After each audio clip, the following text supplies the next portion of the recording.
जय शिवराय. नमस्कार मित्रांनो, शुभ सकाळ. मागच्या व्हिडिओमध्ये मी लिंबू पेरणीबद्दल व्हिडिओ सेंड केला होता. लिंबूचे बियाणे आपण पेरले होते, तर 3 बॅगामध्ये आपण पेरले होते.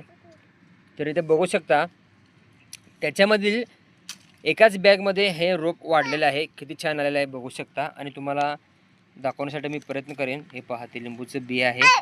हे पहा किती छानपैकी.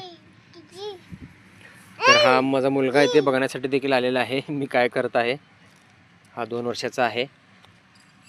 तर इथे मी काढून बघितलेलं आहे. हे पहा, तर हे लिंबूचं बियाणं उगवलेलं नाही आहे. तर मी आधी सांगतच असतो मी व्हिडिओमध्ये की शुद्ध बीजापोटी फळे रसाळ गोमटी. तर काही बियाणे अपरिपक्व असतात, तर काही पक्व असतात. तर त्यातील हा एकच बियाणे फुटवा छानपैकी घेतलेला आहे. त्याचं छान रोप बनत आहे. इथे तुम्ही बघू शकता. इथे देखील याच्यामध्ये हा बघू शकता तुम्ही, एक बियाणं उगवत आहे. तो हळूहळू त्याचं फुटवा येत आहे वरती. हे पहा, मी तुम्हाला दाखवत आहे हळूहळू वार, तो तुटू नये म्हणून. तर तो उगवेल, त्या आतमध्ये बघू शकता तो त्याचं रोप बनत आहे. हे पहा, तर त्याला मी ठेवणार आहे. तर एका बॅगमध्ये आलेलं नाही तर आहे मित्रांनो. हे पहा, थोडं बियाणं मी खालीवर पेरलेलं होतं.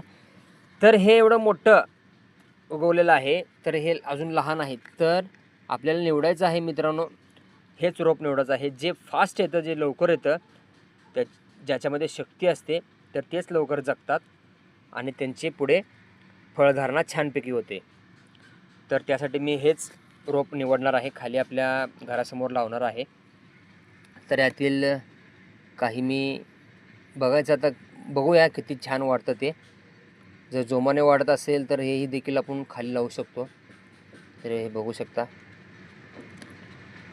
अजून त्याचा वाढ छानपैकी होत आहे. तर मी हेच बियाणं निवडणार आहे. तर चला बघूया. आणखीन काही माझ्याकडे बियाणं आहेत, मी ठेवलेलं आहे. तर यातील मी चांगले बियाणे बघून, मोठे परिपक्व बघून त्याची मी निवड करणार आहे. तर ते मी पुढच्या व्हिडिओमध्ये आपल्या चॅनलवरती व्हिडिओ सेंड करेन. धन्यवाद.